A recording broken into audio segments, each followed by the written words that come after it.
Welcome back everyone, welcome to civil services study. Practice set number 450 पर आ जाइए UPPCS के लिए। फोकस करेंगे इसमें हम मॉडर्न हिस्ट्री के प्रश्नों पर। ठीक है, आधुनिक भारत। तो 2 से 3 सेकंड का टाइम मिलेगा एक प्रश्न को पढ़ने के बाद, अपना भी सोचना कि आंसर क्या होगा। प्लेलिस्ट इस टेस्ट सीरीज़ की बना रखी है, वहाँ पर आप टेस्ट नंबर 1 से लेकर 450 तक पहुँच सकते हो। डिस्क्रिप्शन बॉक्स में उसका लिंक दे रखा है। चलिए स्टार्ट करते हैं। क्वेश्चन नंबर 1 है, पूना में महिला विश्वविद्यालय की स्थापना, शिक्षा पर सैंडलर आयोग की नियुक्ति और खिलाफत आंदोलन की शुरुआत निम्नलिखित में से किस वायसराय के समय में हुई थी? Lord Mountbatten, Lord Linlithgow, Lord Chelmsford या चार्ल्स मेटकॉफ? पूना में महिला विश्वविद्यालय की स्थापना, शिक्षा पर सैंडलर आयोग की नियुक्ति, खिलाफत आंदोलन की शुरुआत हुई थी। ठीक है, ये सारी चीज़ें इस समय है 1916 से लेकर 1920-22 तक कह सकते हैं इसको। ठीक है, और यहाँ जो है उत्तर है लॉर्ड चेम्सफोर्ड। ठीक है, ऑप्शन नंबर सी। इसके समय में और जैसे कि रोलेट एक्ट का पारित होना, ठीक है, मॉन्टेग्यू चेम्सफोर्ड सुधार, ये सब इसी के समय में हुए। 1917 का चंपारण सत्याग्रह, ठीक है, 18 का खेड़ा सत्याग्रह, सब जो है जिस समय घटनाएं हुई, लॉर्ड चेम्सफोर्ड जो है वायसराय था। तो लॉर्ड चेम्सफोर्ड का समय है 1916 से लेकर 1921 तक। ठीक है, भारत का वायसराय था इस समय ये। प्रथम विश्व युद्ध छिड़ जाने के समय उसे भारत भेजा गया और इस महायुद्ध में भारतीय सेनाओं को भेजने के कारण वह काफ़ी चर्चित रहा। इसके समय में 1919 का रोलेट एक्ट पास हुआ और प्रसिद्ध जलियांवाला बाग हत्याकांड की घटना लॉर्ड चेम्सफोर्ड के समय में ही 13 अप्रैल 1919 को हुई थी। इसके समय ही भारत सरकार अधिनियम 1919 या मॉन्टेग्यू चेम्सफोर्ड सुधार जो है वो लाया गया और 1916 में पूना में महिला विश्वविद्यालय की स्थापना, 1917 में शिक्षा पर सैंडलर आयोग, डेट याद रखिए, पूछ लिया जाता है। ठीक है, लॉर्ड चेम्सफोर्ड के समय में ही हुई थी। 1920-21 में खिलाफत आंदोलन, 1917 में गांधी जी का चंपारण सत्याग्रह, 18 में खेड़ा सत्याग्रह, तृतीय अफगान युद्ध आदि महत्वपूर्ण घटनाएं लॉर्ड चेम्सफोर्ड के समय में ही हुई हैं। ठीक है, यूपीपीसीएस अपर और लोअर का फेवरेट है लॉर्ड चेम्सफोर्ड, कई बार प्रश्न बनाया गया इससे। क्वेश्चन नंबर 2 पर आ जाइए। राष्ट्रीय गणित दिवस कब मनाया जाता है? राष्ट्रीय गणित दिवस मनाया जाता है 22 दिसंबर को। तो देखिए, राष्ट्रीय गणित दिवस 22 दिसंबर को मनाया जाता है। यह प्रसिद्ध गणितज्ञ श्रीनिवास रामानुजन के जन्म दिवस पर मनाया जाता है। अंतर्राष्ट्रीय प्रेस स्वतंत्रता दिवस कब मनाया जाता है? अभी मई में मनाया गया था, मई के पहले हफ्ते में, 3 मई को मनाया जाता है। तो अंतर्राष्ट्रीय प्रेस स्वतंत्रता दिवस 3 मई को मनाया जाता है। अंतर्राष्ट्रीय प्रेस स्वतंत्रता दिवस मनाए जाने का निर्णय जो है वर्ष 1991 में यूनेस्को और संयुक्त राष्ट्र के जन सूचना विभाग ने मिलकर किया था। क्वेश्चन नंबर 4 पर आ जाइए। ईस्ट इंडिया कंपनी ने किस वर्ष बॉम्बे को पुर्तगालियों से प्राप्त किया था? कब किया था, इंपॉर्टेंट है प्रश्न। 1668 में, ऑप्शन नंबर बी। तो ईस्ट इंडिया कंपनी ने बॉम्बे को पुर्तगालियों से 1668 में प्राप्त किया था। ब्रिटिश ईस्ट इंडिया कंपनी द्वारा तुरंत इसकी किलेबंदी की गई और इसके बाद अंग्रेज़ों ने क्या किया, सूरत की जगह बॉम्बे को अपना मुख्यालय बनाया। क्वेश्चन नंबर 5 पर आ जाइए। रविंद्रनाथ टैगोर को नाइटहुड की उपाधि किस वर्ष दी गई थी? ठीक है, ये प्रश्न किसी भी तरह से घुमा फिरा के पूछा जा सकता है कि कब इन्होंने इसका त्याग किया था, इस उपाधि का। ठीक है, ये उपाधि दी किसको गई थी, इस तरह से ही प्रश्न है। ये उपाधि दी गई थी अंग्रेज़ों के द्वारा नाइटहुड की रविन्द्रनाथ टैगोर को 1915 में, और 13 अप्रैल 1919 को जलियांवाला बाग हत्याकांड की घटना से दुखी होकर रविन्द्रनाथ टैगोर ने ये उपाधि जो है वापस कर दी थी। तो रविन्द्रनाथ टैगोर को ब्रिटिश सरकार ने 1915 में नाइटहुड की उपाधि से सम्मानित किया था। 13 अप्रैल 1919 को जलियांवाला बाग हत्याकांड की घटना से दुखी होकर इन्होंने नाइटहुड की उपाधि जो है वो वापस कर दी थी। क्वेश्चन नंबर 6 पर आ जाइए। गुलामगिरी नामक पुस्तक किसने लिखी थी? इम्पोर्टेंट है। गुलामगिरी नामक पुस्तक लिखी है ज्योतिबा फूले ने। Option number C. तो ज्योतिबा फूले ने 1873 में गुलामगिरी नामक पुस्तक लिखी थी। यह पुस्तक अमेरिका की दास प्रथा पर आधारित थी। ज्योतिराव गोविंदराव फूले 11 अप्रैल 1827 से 28 नवंबर 1890 तक भारतीय सामाजिक कार्यकर्ता, विचारक, जाति विरोधी समाज सुधारक और महाराष्ट्र के लेखक थे। नंबर 7 है, स्वतंत्रता के समय भारतीय राष्ट्रीय कांग्रेस के अध्यक्ष कौन थे? स्वतंत्रता के समय इंडियन नेशनल कांग्रेस के अध्यक्ष थे JB Kripalani. Option number B. तो पूरा नाम है इनका जीवंतराम भगवान दास कृपलानी, JB कृपलानी। भारत की स्वतंत्रता के समय कांग्रेस के अध्यक्ष थे। JB कृपलानी एक दार्शनिक, गांधीवादी, समाज सुधारक, पर्यावरणविद और स्वतंत्रता सेनानी थे। भारतीय पुरातत्व विभाग को स्थायी संस्था कब बनाया गया? भारतीय पुरातत्व विभाग को स्थायी संस्था बनाया गया था 1906 में।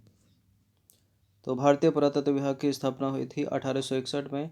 अलेक्जेंडर कनिंघम ने की थी, ठीक है। और वर्ष 1906 में जो है इसे स्थायी संस्था बनाया गया था। क्वेश्चन नंबर 9 पर आ जाइए। सुभाष चंद्र बोस ने अंतरिम सरकार की स्थापना कब की थी? 1945, 43, 42, 41। एलिमिनेट करें। 1941 नहीं है, 1945 से पहले की थी, 1943 में की थी, 1943। तो वर्ष 1943 में सुभाष चंद्र बोस ने सिंगापुर में, ठीक है, अर्जी हुकूमत हिंद नामक अंतरिम सरकार की स्थापना की थी। इस सरकार का समर्थन धुरी राष्ट्रों जापान, नाजी जर्मनी, इटली और उनके सहयोगियों ने किया। देखिए, इस सरकार में सुभाष चंद्र बोस को प्रधानमंत्री, रक्षा मंत्री और विदेश मंत्री बनाया गया और रास बिहारी बोस को मुख्य सलाहकार बनाया गया था। 10वां प्रश्न है, निम्नलिखित में से किस आंदोलन की शुरुआत नमक कानून को तोड़ने से हुई थी? असहयोग आंदोलन 1920-22 का है। सविनय अवज्ञा आंदोलन 1930 का है, यही सही उत्तर है। भारत छोड़ो आंदोलन 1942 का, ठीक है, ये घटना भी 1930 की है ना, नमक कानून वाली। होम रूल या गृह शासन 1916 का, तिलक एनी बेसेंट। तो बी है इसका आंसर। तो महात्मा गांधी ने 12 मार्च 1930 को साबरमती से यात्रा शुरू की और 6 अप्रैल 1930 को दांडी नामक स्थान पहुंचकर यात्रा समाप्त की और गांधी जी ने दांडी में नमक बनाकर ब्रिटिश सरकार के नमक कानून को तोड़ दिया और सविनय अवज्ञा आंदोलन की शुरुआत की। किस समाजवादी नेता ने जेल से भागकर भारत छोड़ो आंदोलन में हिस्सा लिया था? किसने किया था ऐसा इनमें से? राम मनोहर लोहिया ने। तो राम मनोहर लोहिया का जन्म हुआ था 23 मार्च 1910 को अकबरपुर में। कहाँ? अकबरपुर, यूपी। वे स्वतंत्रता सेनानी और समाजवादी थे और कांग्रेस सोशलिस्ट पार्टी के सह संस्थापक भी थे। नेक्स्ट क्वेश्चन पर आ जाइए। क्वेश्चन नंबर 12 है, बक्सर की लड़ाई के बाद बंगाल के नवाब की गद्दी पर किसे बिठाया गया? सिराजुद्दौला, मीर कासिम, मीर जाफर या नजीमुद्दीन अली खान? नजीमुद्दीन अली खान नहीं है, सिराजुद्दौला नहीं है, इन दोनों में से एक उत्तर है। कासिम या जाफर? मीर जाफर। तो बक्सर की लड़ाई हुई थी 1764 में। इस लड़ाई में मीर जाफर जो है बंगाल के नए नवाब बने। बात करें बक्सर के युद्ध की, तो बक्सर का युद्ध ईस्ट इंडिया कंपनी के हेक्टर मुनरो और मुगल नवाबों की सेनाओं के बीच लड़ा गया था, ठीक है। बंगाल के नवाब मीर कासिम, अवध के नवाब शुजाउद्दौला तथा मुगल बादशाह शाह आलम द्वितीय की संयुक्त सेनाएं जो है अंग्रेज़ों से लड़ी और हार गईं, ठीक है। अंग्रेज इसमें जीत गए। इसके परिणाम स्वरूप हुआ कि अंग्रेज़ों को बंगाल, बिहार, उड़ीसा और बांग्लादेश की दीवानी और राजस्व संबंधी अधिकार जो है उनके हाथों में चले गए। स्वदेश बांधव समिति है एक, इसकी स्थापना किसने की थी?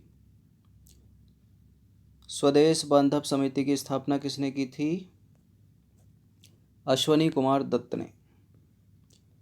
तो स्वदेश बांधव समिति की स्थापना अश्वनी कुमार दत्त ने की थी और इस संगठन का उद्देश्य उत्पादों के इस्तेमाल में वृद्धि करना और विदेशी वस्तुओं का या उत्पादों का बहिष्कार करना था। क्वेश्चन नंबर 14 पर आ जाइए। 1857 की क्रांति के दौरान भारत का गवर्नर जनरल कौन था? इस तरह के प्रश्न पूछ लिए जाते हैं कि इस दौरान कौन था, वायसराय कौन था, गवर्नर जनरल कौन था। 1857 की क्रांति के समय भारत का गवर्नर जनरल था लॉर्ड कैनिंग। तो देखिए, लॉर्ड कैनिंग को जो है चार्ल्स जॉन कैनिंग भी कहा जाता है। वह भारत का प्रथम वायसराय था और गवर्नर के रूप में उसका कार्यकाल 1856 से लेकर 1862 तक रहा। इस दौरान ही गवर्नमेंट ऑफ इंडिया एक्ट 1858 पास हुआ, जिसके अनुसार गवर्नर जनरल ऑफ इंडिया को वायसराय घोषित किया गया। ब्रिटिश ईस्ट इंडिया कंपनी से ब्रिटिश ताज को सत्ता हस्तांतरित किए जाने के बाद भारत सरकार के पुनर्गठन की कार्यवाही लॉर्ड कैनिंग की अध्यक्षता में हुई और उसे 1859 में अर्ल की उपाधि प्रदान की गई। देखिए, 1861 में भारत परिषद अधिनियम द्वारा उसने अपनी कार्यकारी परिषद का पुनर्गठन किया और दायित्वों का विभागीय वितरण शुरू किया लॉर्ड कैनिंग ने। क्वेश्चन नंबर 15 है, स्वराज हा मजा जन्मसिद्ध अधिकार आहे आणि तोमी मिलावेनाच। ठीक है, मराठी में यह घोषणा बाल गंगाधर तिलक ने किस स्थान पर की थी? यानी स्वराज मेरा जन्मसिद्ध अधिकार है और मैं इसे लेकर रहूँगा। ठीक है, ये हिंदी रूपांतरण है, लेकिन इन्होंने बोला था मराठी में। कहाँ बोला था? तिहाड़ जेल, येरावदा जेल, मांडले जेल या कोर्ट में? पुणे की येरावदा में तो नहीं बोला था इन्होंने, तिहाड़ भी नहीं है, ठीक है, और मांडले जेल भी नहीं है। कोर्ट में बोला था इन्होंने, कोर्ट में खड़े होकर। ठीक है, स्वराज हा माझा जन्मसिद्ध अधिकार आहे आणि तो मी मिलावेनाच। तो स्वराज हा माझा जन्मसिद्ध अधिकार आहे और आणि तो मी मिलावेनाच का हिंदी रूपांतरण है, स्वराज मेरा जन्मसिद्ध अधिकार है और मैं इसे लेकर रहूँगा। ये कथन बाल गंगाधर तिलक ने कोर्ट में उस समय कहे थे जब राजद्रोह के आरोप में उनको 7 वर्ष की सज़ा दी गई थी। ठीक है, इसके बाद तिलक को 6 वर्ष के कारावास के लिए मांडले जेल भेज दिया गया था। तो 15 प्रश्न है ये इंडियन मॉडर्न हिस्ट्री के। इनकी प्रैक्टिस जो है, एक आध करंट से रिलेटेड था ऊपर क्वेश्चन, एक बार कर लीजिएगा। ठीक है, टेस्ट सीरीज़ बना रखी है, डिस्क्रिप्शन बॉक्स में उसका लिंक है, और टेलीग्राम से ज़रूर जुड़ जाइएगा, सिविल सर्विसेज स्टडी के टेलीग्राम चैनल से। यूपीएससी सिविल सेवा की जो टेस्ट सीरीज चल रही है उसकी पीडीएफ आपको वहीं मिलेगी। कुछ ट्रिक्स और कुछ इम्पोर्टेंट जो जेपीजी पेज वगैरह है वहीं अपलोड किए जाते हैं। धन्यवाद।